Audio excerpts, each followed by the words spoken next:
Hello guys, नमस्कार। Welcome to online ज्ञान by आनंद। तो मेरे उत्तराखंड के मित्रगणों, शाम का बज चुका है 8। चलिए उत्तराखंड सामान्य ज्ञान की जो हमारी डेली वन लाइनर महासीरीज जारी है उसको आगे बढ़ाते हैं। मित्रगणों, यह सीरीज आपके लिए बहुत ही काम आएगी क्योंकि इस सीरीज से डायरेक्टली क्वेश्चन पूछे जा रहे हैं उत्तराखंड के विभिन्न एग्जामों में। पिछला जो एग्ज़ाम हुआ था इससे डायरेक्टली 12 प्रश्न पूछे गए थे। तो इस सीरीज़ को आप लोग बिल्कुल भी मिस ना करें। पिछले पार्ट यदि आपको इस सीरीज़ के देखें तो 42 पार्टों को आप लोग एक ही सीक्वेंस में आप लोग इस वीडियो के डिस्क्रिप्शन बॉक्स में प्लेलिस्ट है, वहां से आप लोग देख सकते हैं। चलिए आज जानने वाले हम उत्तराखंड के प्रमुख नृत्यों के बारे में और उत्तराखंड के प्रमुख उत्सवों के बारे में और इनसे जुड़े कैसे प्रश्न एग्जाम में पूछे जाते हैं उनको हम आपको बताएंगे।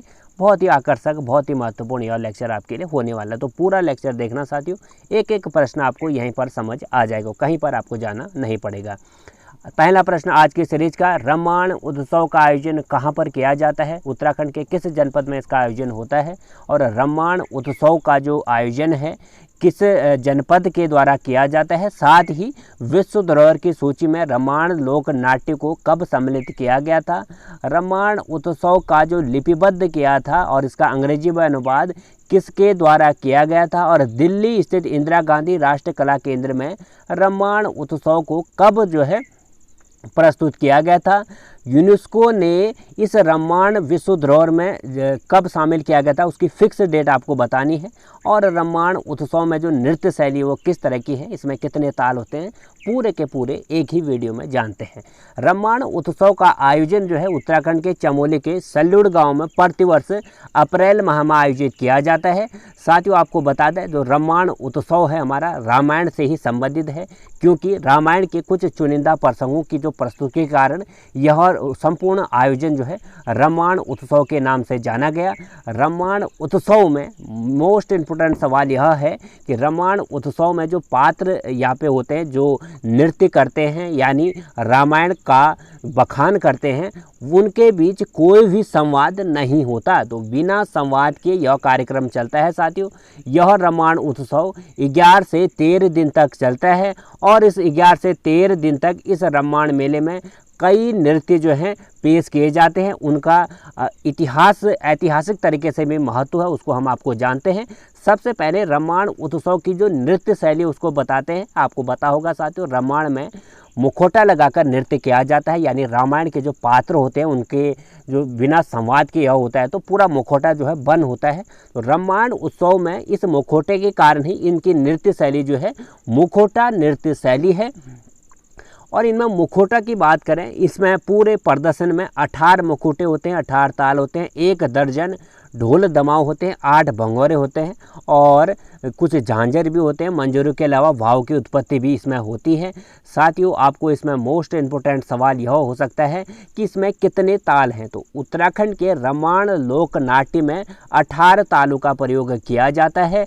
अब बात आती है साथियों इसमें एक और इम्पोर्टेंट सवाल की, इसको विश्व धरोहर की सूची में यूनेस्को ने कब शामिल किया था? तो सांस्कृतिक दृष्टि से सांस्कृतिक विश्व धरोहर में यूनेस्को ने इसको शामिल किया था 2 अक्टूबर 2009 को। तो 2 अक्टूबर 2009 को हमारा रामायण लोक नाट्य सांस्कृतिक विश्व धरोहर में यूनेस्को ने शामिल किया था। तो इससे जुड़े ये प्रश्न आपके हो चुके हैं। 1-2 और छोटे हुए प्रश्न हैं कि इसमें जो मुखौटे होते हैं उनमें कितने रूप हैं मुखौटे के? मुखौटे के 2 रूप हैं, एक है पतर, एक है खलियारी। तो खलियारी जो है साथियों वह मनोरंजन का मुखौटा है और जो पतर है वो देवताओं का मुखौटा है। रामायण के विशेष नृत्य हैं जिनका ऐतिहासिक दृष्टि से महत्वपूर्ण है, जिनकी जो संबंध है ऐतिहासिक से है यानी इतिहास से इनका संबंध है।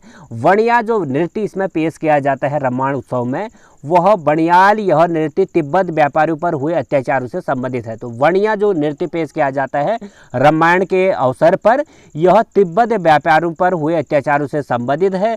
दूसरा नृत्य पेश किया जाता है मालमल्ल। तो मालमल्ल नृत्य जो है रामायण उत्सव के आयोजन में किया जाता है। यह नृत्य पेश करने का जो मेन कारण है, स्थानीय लोगों और गोरखों के बीच जो युद्ध हुआ था साथियों, उस समय जब गोरखा आधिपत्य हमारे उत्तराखंड के पूरे क्षेत्र पर था, कुमाऊं गढ़वाल में, उस समय की याद दिलाता है हमें मालमल्ल। इसके द्वारा स्थानीय लोगों को बताया जाता है कि स्थानीय लोगों ने गोरखाओं से किस तरह युद्ध किया था। फिर एक नृत्य और पेश किया जाता है म्योर मुरैण। तो म्योर मुरैण जो नृत्य है पहाड़ों पर होने वाली परेशानियों का जो है विवरण करता है नृत्य के माध्यम से। साथियों, जो नृत्य पेश किए जाते हैं रामायण के अवसर पर, ये किसी न किसी चीज़ को प्रदर्शन जरूर करते हैं। तो म्योर मुरैण जो है पहाड़ों पर किस तरह से पुरुषों के बीच महिलाओं को किस तरह से काम करना पड़ता है, पुरुष किस तरह से पलायन कर भारी आजीविका के लिए बाहर जाते हैं, तो इस तरह का जो है परेशानियों का विवरण करता है। एक नृत्य फेमस है कुरु जोगी। तो कुरु जोगी एक हास्य नृत्य है। इसमें पात्र अपने शरीर में कुरु घास लगाकर लोगों के बीच जाता है। तो कुरु जोगी किस यह प्रश्न कैसे बन सकता है, कुरु जोगी जो विशेष नृत्य है किस अवसर पर किया जाता है। तो कुरु जोगी नृत्य जो है रामायण का ही एक विशेष नृत्य है। इसमें एक पात्र आता है जो क्या करता है, अपने शरीर पर कुरु घास लगाकर लोगों के बीच जाता है। इतने सवाल आपके इस नृत्य से संबंधित हो गए। बात आती है रामायण उत्सव को लिपिबद्ध किसने किया था। तो डॉक्टर कुशल सिंह भंडारी ने रामायण उत्सव को लिपिबद्ध किया था और इसका अंग्रेजी में अनुवाद भी किया था। और साथ ही 2008 में कुशल सिंह भंडारी के द्वारा दिल्ली स्थित इंदिरा गांधी राष्ट्रीय कला केंद्र तक इस रामायण उत्सव को पहुंचाया था। तो इन्हीं की देन है साथियों। 2 अक्टूबर 2009 को यूनेस्को ने पैनखड़ा में रामायण को विश्व धरोहर की सूची में शामिल कर दिया था। तो एक धरोहर बन गया हमारा यह रामायण उत्सव। और रामायण उत्सव का जो शुभ मुहूर्त निकाला जाता है वैसाखी के दिन निकाला जाता है। तो इतने प्रश्न हो चुके हैं साथियों आपके, इससे छूटे आपके कोई भी प्रश्न अब बाहर से नए आएंगे तो आप लोग नोट डाउन जरूर कर लें। फिर आता है साथियों हिल, एक प्रश्न यहाँ भी है, रामायण से पूर्व रात्रि होने वाला जागरण को क्या नाम दिया जाता है। तो रामायण उत्सव जो अप्रैल माह में आयोजित होता है, रामायण उत्सव जैसे कल से आयोजन इसका होना है, तो एक दिन पहले एक जागरण पेश किया जाता है, उसका नाम है शूर्त। तो ये भी एक अच्छा सवाल है। हिल यात्रा उत्सव मनाया जाता है। तो हिल यात्रा उत्सव कहाँ पर मनाया जाता है। तो हिल यात्रा उत्सव मनाया जाता है पिथौरागढ़, जिसे हम छोटा कश्मीर भी कहते हैं। यह हिल यात्रा उत्सव साथियों भगवान शिव को समर्पित है। कुमाऊं स्थित पुरातन जिले में उत्सव का मुख्य पात्र जो है शिवगण है, वीरभद्र, जिसे लखिया भूत कहते हैं। तो लखिया भूत जो है इसमें मेन पात्र है, जो भगवान शिव का एक पात्र है जो शिवगण है। अगला सवाल, कंडाली उत्सव किस जनजाति के द्वारा मनाया जाता है और कितने वर्षों के अंतराल बाद यह उत्सव मनाया जाता है। तो कंडाली उत्सव 12 वर्षों के पश्चात भोटिया जनजाति के द्वारा मनाया जाता है। और कंडाली उत्सव भोटिया, जहाँ पे भोटिया बाहुल्य क्षेत्र है साथियों, हमारा जोहार क्षेत्र या पिथौरागढ़ क्षेत्र, तो पिथौरागढ़ के भोटियाओं के द्वारा एक उत्सव मनाया जाता है प्रत्येक 12 वर्षों बाद, उसका नाम है कंडाली उत्सव। अगला सवाल है, कुमाऊं क्षेत्र का घुघुतिया त्यौहार कब मनाया जाता है। तो कुमाऊं क्षेत्र का घुघुतिया त्यौहार मनाया जाता है मकर संक्रांति के अवसर पर। वैसी नामक धार्मिक आयोजन श्रावण और पौष मास में कितने दिनों तक चलता है। तो वैसी नामक जो धार्मिक आयोजन है श्रावण और पौष मास में 22 दिन तक चलता है। संतान कल्याण के लिए मनाए जाने वाला जो त्यौहार है उसका नाम आपको बताना है। तो संतान कल्याण हेतु मनाए जाने वाला उत्तराखंड का त्यौहार है विरोली। अगला सवाल है, घी संक्रांति उलगिया मनाया जाता है। तो घी संक्रांति या उलगिया जो त्यौहार है कब मनाया जाता है उत्तराखंड में। तो सितंबर के मध्य में घी संक्रांति यहाँ पे मनाई जाती है। धानों की रोपाई के समय पिथौरागढ़ के सोर घाटी में किसानों द्वारा एक उत्सव मनाया जाता है, इसका नाम क्या है। तो हमने अभी आपको बताया था लखिया भूत, जिसका मेन पात्र है साथियों हिल यात्रा। हिल यात्रा का उत्सव जो मनाया जाता है जब किसान जो है धान की रोपाई का समय होता है, तो उनकी रोपाई को प्रदर्शन यहाँ पे किया जाता है पात्रों के द्वारा। तो सोर घाटी में किसानों द्वारा एक हिल यात्रा उत्सव मनाया जाता है जब धान की रोपाई का समय आता है। अगला है साथियों इसमें, गढ़वाल क्षेत्र का तलवार ढाल के साथ किया जाने वाला नृत्य कौन सा है। तो गढ़वाल क्षेत्र का तलवार ढाल के साथ किया जाने वाला नृत्य है सरो नृत्य, तलवार और ढाल के साथ।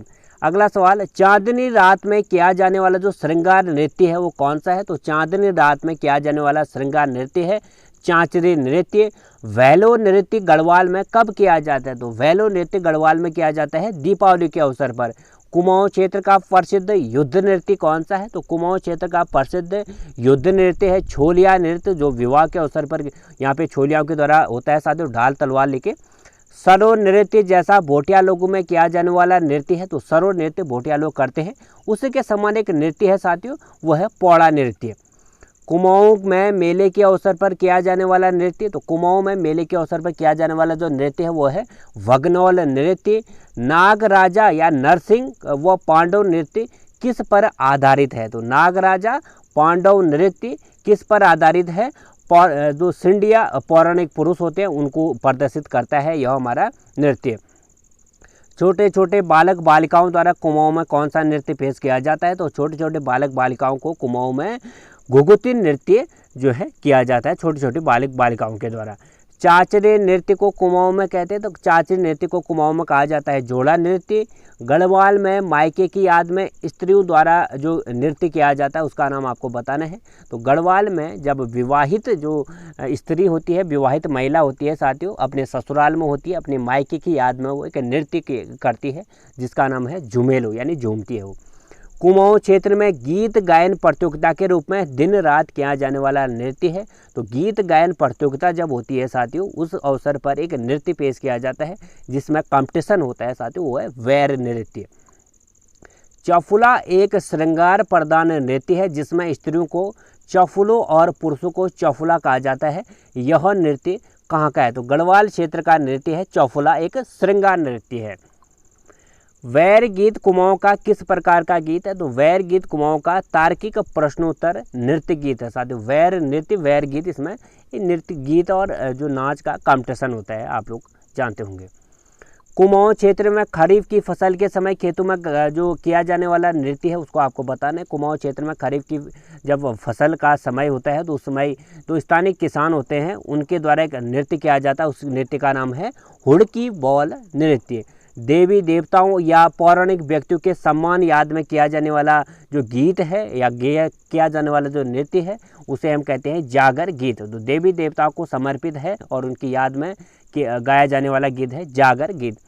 पट एवं हुणा नृत्य होते हैं। तो पट एवं हुणा जो नृत्य है वो किस प्रकार के नृत्य है?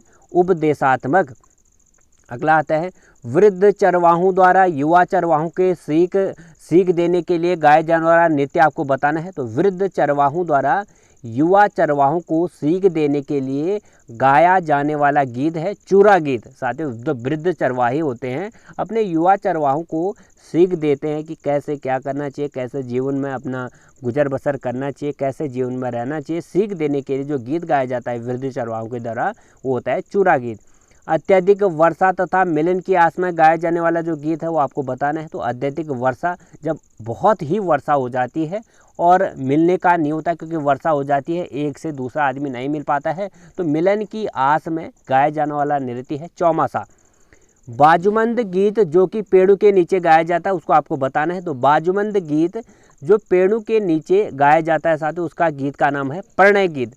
गढ़वाल में कम उम्र की जो विवाहित लड़कियां होती हैं अपने मायके की याद में कौन सा नृत्य करते हैं? तो गढ़वाल की जो कम उम्र की जो विवाहित महिलाएं होती हैं साथियों, जब उनका कच्ची उम्र में विवाह हो जाता है तो अपने मायके की याद में वो एक नृत्य करते हैं। उस नृत्य का नाम है खुदेड़ नृत्य, या गीत गाती है और नृत्य भी करती हैं। झुमेलो तो नृत्य करती है और गाती कौन सा गीत है? खुदेड़ गीत। औजी जाति के लोग अपने ब्राह्मण या क्षत्रिय यजमान की जो ब्याही हुई कन्याएं होती हैं उनके घर जाकर कौन सा नृत्य करते हैं? तो औजी जाति के लोग होते हैं अपने ब्राह्मण या क्षत्रिय जो यजमान होते हैं उनकी ब्याही हुई जो कन्याएं होती हैं उनके घर जाकर कुलाचार या विरुदावली नृत्य वो लोग उनके घर जाकर ही करते हैं अपने यजमानों के। तो साथियों, आज के सवाल हमारे हो चुके हैं, कैसे लगे हमें कमेंट सेक्शन में ज़रूर बताएं। यदि आप लोग नए हो हमारे चैनल पे सब्सक्राइब जरूर करें, बगल में बेल आइकन ऑन भी। वीडियो यह आपको अच्छे लगे तो लाइक करना मत भूलिएगा, अपने दोस्तों को शेयर भी जरूर करें और आप लोगों को अवगत करा दें साथियों। इस सीरीज़ के आपको डेली पार्ट देखने जरूरी है। पिछले पार्ट आपसे मिस हो गए तो डिस्क्रिप्शन बॉक्स में लिंक है, सारे के सारे पार्ट आपको वहीं उपलब्ध हो जाएंगे। फिर लाऊंगा मैं ऐसी सीरीज़ आपके सम्मुख, बने रहेगा हमारे चैनल के साथ। धन्यवाद, गॉड ब्लेस यू।